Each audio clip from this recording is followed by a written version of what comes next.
owners of that brand to raise $20 million to build 76 stores in 3 years. And I'll talk about that a little bit later, okay? But again, when you look at brands and you look at labels, the Grenada Rose label, which is a brand new restaurant that we designed for an independent client, it's a Caribbean concept. That, when we looked at this label also, and we knew the infrastructure and the network that this client has, we thought we better give them something iconic that will have legs like the Starbucks mermaid, like the Starbucks logo. And this is really, really important because, again, it's about the optics. People haven't even tried your food. You need to have a banner, a call to action.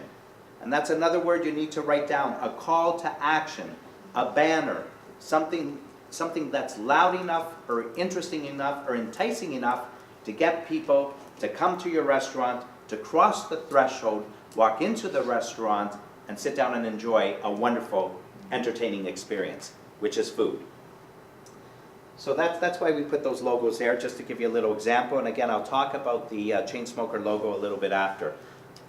How are we doing? Everybody okay? Good. Okay, good. So my lecture today is about franchising and franchise development. And we've all heard the word franchising.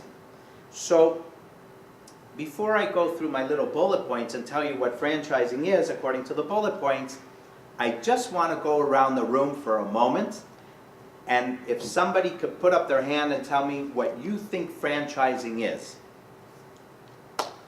And maybe I should ask Ken to tell us. What is franchising? What does franchising mean to you?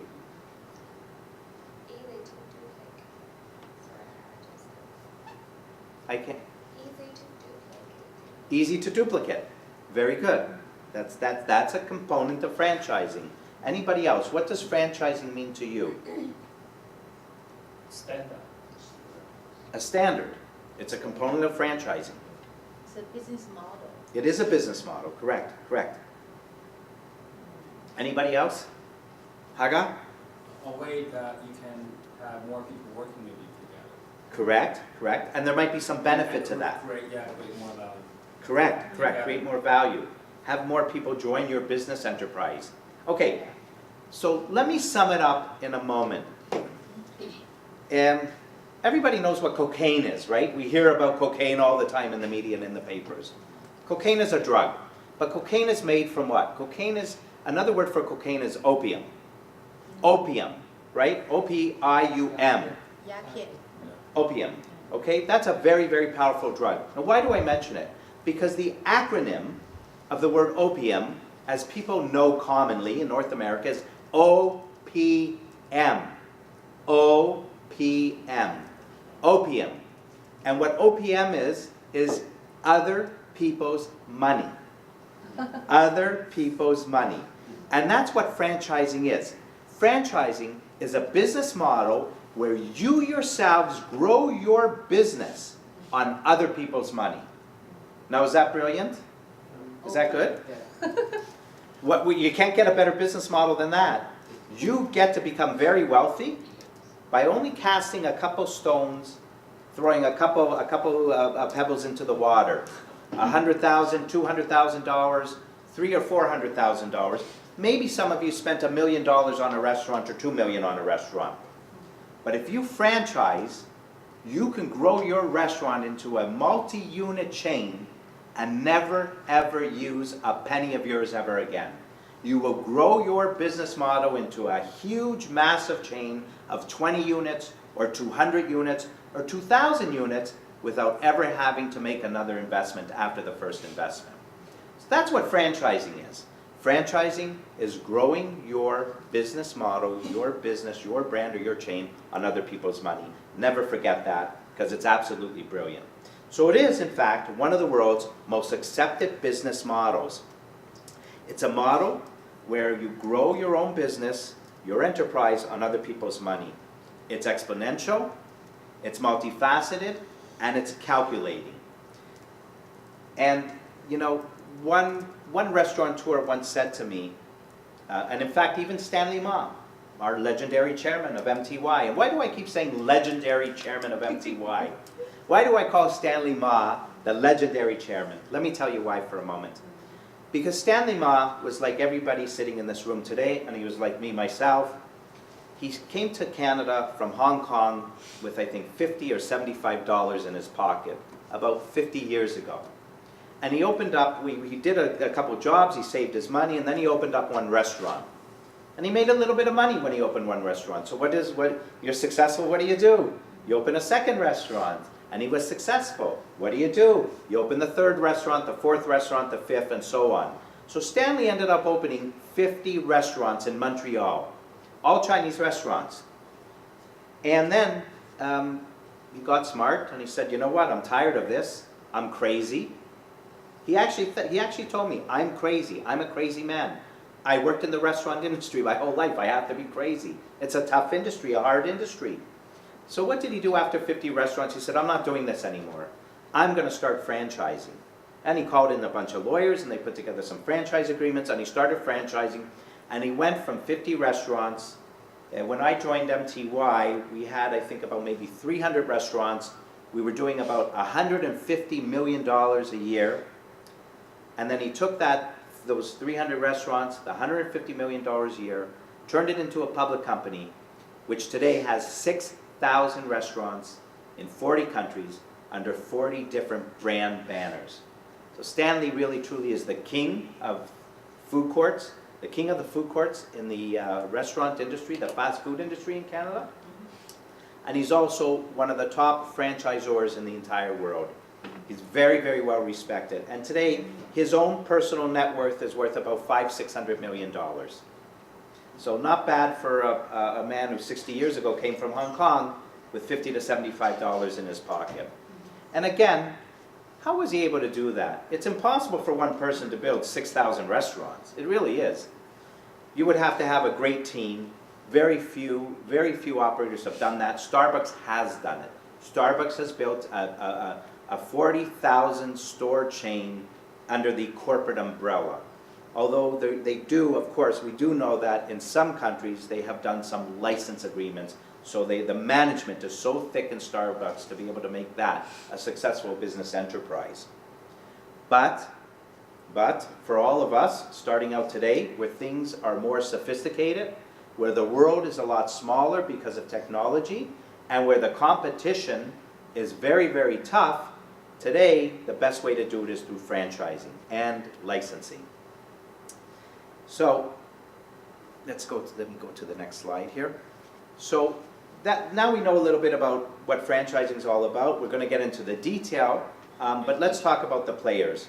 So in franchising, and by the way, I just want to say that if all of you have one restaurant, or two, or you're planning on building a restaurant, or you have a few restaurants already, 6, 7, 8, 9, or 10, and you haven't franchised, and you want to franchise, so now today we're going to just talk generally with a little bit of specifics on how you're going to do that.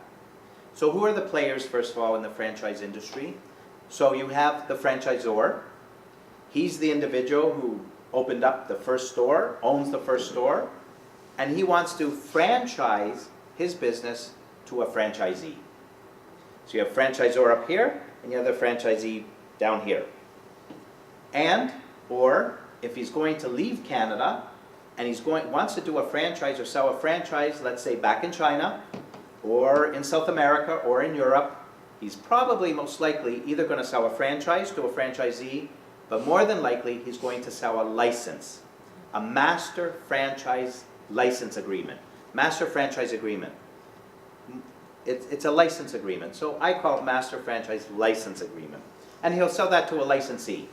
So if your franchisor up here owns one store or maybe 10 stores, you have a franchisee over here who's got his first store. You'll have another franchisee, another franchisee. You might have a licensee of Brazil over here. It's almost like building a legitimate legal pyramid, like this. Okay? And we all know that in multi-level marketing, in a way, franchising is a much more sophisticated form of multi-level marketing. Okay? Again, at the top, the franchisor spent the initial investment, but now he's reaping revenues from royalty streams and other revenue streams from his multi-level unit that's growing below him. Okay? In the franchise industry also, we have a thing called franchise litigation, franchise legislation. And what franchise legislation is, it's to keep franchisor and franchisee out of litigation. And that was a little bit of a slip before when I said franchise litigation. Franchise legislation today in Ontario and in most provinces in Canada, but not all provinces, we have franchise legislation. Franchise legislation is something new, probably of the last 20 years only. It came at around 1998 in Ontario. It was already in Vancouver in British Columbia and Alberta for about 2 years. But it's new in Ontario. It's 20 years old, but most of the provinces have it. And why do we have franchise legislation? We have franchise legislation for a reason. First of all, the last point on here is the other players in the franchise industry are lawyers and contracts. So I used to have restaurateurs like Stanley Ma tell me, well, I'm not really in the restaurant business. Well, what business are you in? Well, I'm in the franchise business.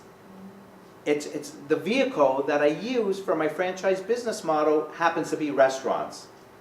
Or happens to be fixing cars, like Mr. Lube, okay, where they change the oil and fix the cars, or some of the tire companies, etc. So the vehicle is really what the products and the services you're dealing with. We're in the restaurant industry. But the real business that you're in, your business model is franchising. And it's distinct from the restaurant industry. Okay? What is the franchise industry really all about? It's about lawyers and contracts. It's very, very necessary to have lawyers and contracts participate in this business for a reason. And then those lawyers and contracts have to be governed by a body that would be objective for the simple reason that the franchisor and the franchisee, when it comes time, and it happens often, sometimes more often than not, that they don't get along, something goes wrong in the business, how is each party protected? The franchisor and the franchisee is a partnership. Okay, right? Just like if you have partners in your business, it's a partnership. Except the partnership is governed by a document called the franchise agreement, and that franchise agreement is necessary before its signing, not after its execution, not after its signing, but it's necessary before its signing to ensure that a lawyer protects the franchisor and a lawyer protects the franchisee. And when both parties are protected, what do you have? What do you get? You get a fair agreement normally. Okay? You get a fair agreement. When parties are satisfied and when all the downfalls, all the exposure, all the liability is examined, assessed, and exhausted, and you feel that you want to do the deal, then you have a fair agreement, a fair and reasonable agreement between franchisor and franchisee. Okay? So again, just to review for a moment, franchising is building your business enterprise on other people's money. The players are franchisor, franchisee, franchise legislation, and lawyers and contracts. That's your entire business model. That's what it all revolves around. That's the foundation of franchising. I do have questions and answers at the end, but if anybody has a question in the middle of this, I think we should address questions immediately, just while it's fresh in your memory. So please feel free to ask me, stop me and ask me for any questions you want, okay? Good? Good enough? Yeah? Okay. And how am I doing? Very good. Yeah? Okay. Have we learned something? Yeah. Okay, wonderful. I have Good. a question. So I know Starbucks are not doing franchising. So every single store belonging to the headquarters. So That is correct. Tim Hortons is doing franchising. So I think they must have their own reasons why choosing franchising or not franchising. Right. Both of them are doing great. So how do we judge? How do we judge which way we should? Which is the better business model? And that's, you know what, fantastic question. I'm glad you asked, actually. First of all, is everybody in agreement that both Starbucks is doing great and Tim Hortons is doing great? Yeah, because I mean, after all, Starbucks has 40,000 units worldwide. I think Tim Hortons has 2,000 or 3,000 or 4,000. So we assume they're doing great. Yeah. But are they really doing great? Their Are they stock- really doing their great? stock is true. well, if you've looked at Tim Hortons stock recently, it's on its way down. Starbucks is going up, but Tim Hortons is on its way down. Tim Hortons right now is one of the larger franchise systems in North America. It's a very successful brand. It's a very successful brand as a brand. It's a successful brand to the consumer. And it was a remarkably successful brand in terms of branding. But it has the business model for Tim Hortons been successful. The truth is franchising has been successful. But there's one problem with Tim Hortons, and that is that when the franchisor begins to get too tough with its franchisees, begins to manhandle its franchisees, begins to take more and more off the table and leave the franchisees with less and less and less, the business model isn't successful and the whole enterprise begins to collapse. And that's what's going on with Tim Hortons right now. So Tim Hortons was purchased, originally there was a merger between Wendy's and Tim Hortons, and then Tim Hortons was recently purchased by a massive conglomerate out of Brazil. So in order to pay for that acquisition, several $billion, so the franchisor has decided to start cutting costs at the head office, cutting costs in stores, charging the franchisees more royalties, charging them more for supplies, and there's very little left for the franchisee on the table. And now what has happened, because franchisees in Ontario have the right to form an association, a franchisee association, like a union, so now they have power. So now there is a class action lawsuit against Tim Hortons, the franchisor, on behalf of its franchisees, and there are also more class action lawsuits to come.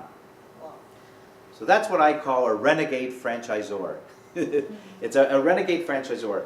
Again, franchising, it's when you finally are ready to sign an agreement. If you're a franchisee, I'm looking for franchisees. If anybody here in the room wants to be a franchisee, make sure you come to the table with a lawyer. Make sure your lawyer examines and reads all the documents, makes you aware of what's in all those documents, and asks a lot of questions and negotiates a better deal for you.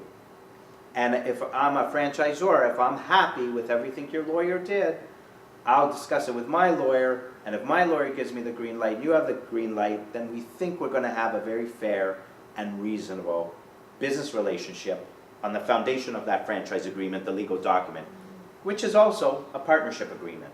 Okay? So years ago, before franchise legislation came in, they used to call franchising piracy on the high seas, where franchisors made a lot of money, franchisees bought themselves a job. And I've been in the industry for 25 years, and it's not a practice that I conducted, and not a practice I lived with, and that's probably why I rose all the way to the top and became one of the foremost noted authorities on franchising in Canada, in North America. One of the reasons is because I have credibility, integrity, and I always fought for the little guy. I always fought for the franchisee. I used to constantly have arguments with my franchisor, with my CEO, with my president, with my vice president. You've got to leave something on the table for the franchisees. You can't take everything away from them. These are the people, the franchisees, the ones that invested not just in your business, but they invested in you personally. Always remember one thing. I have a very basic business philosophy. You and the business are one and the same. There's no separation. Legally, there's a separation, and that's why you incorporate when you start a business, to protect yourself, so nobody could sue you if something goes wrong with the business. But optics-wise, communication-wise, branding, you and the business are one and the same. When people are investing in your business, they're really investing in you. How's all that, okay? Any other questions at this point? Chaga, how am I doing? Perfect. Okay, thank you very much. Okay, the mayor of New York City in 1980, Mayor Ed Koch, used to ask all the citizens, how am I doing? How am I doing? Okay, so the